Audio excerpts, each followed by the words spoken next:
This is Robbie McGuffey with Clark County Plumbing. I'm at job site 13100 Southeast McGillivray Boulevard in Vancouver, Washington. I've gained access through a 3-inch clean out in front of the house,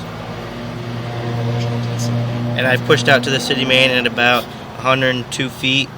I will start to pull back and start my inspection.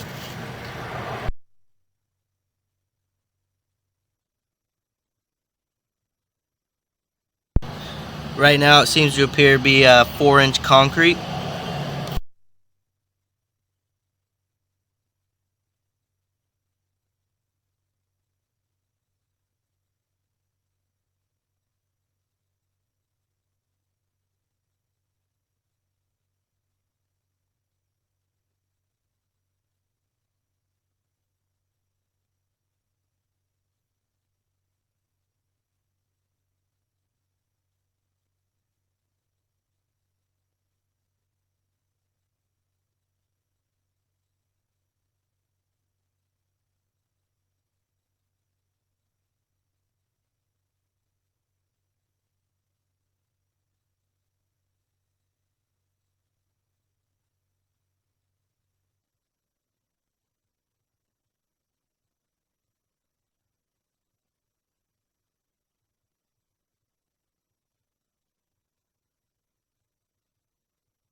It transitions to 4-inch ABS at approximately 56 feet.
The line looks to be in good shape, and that concludes my video inspection.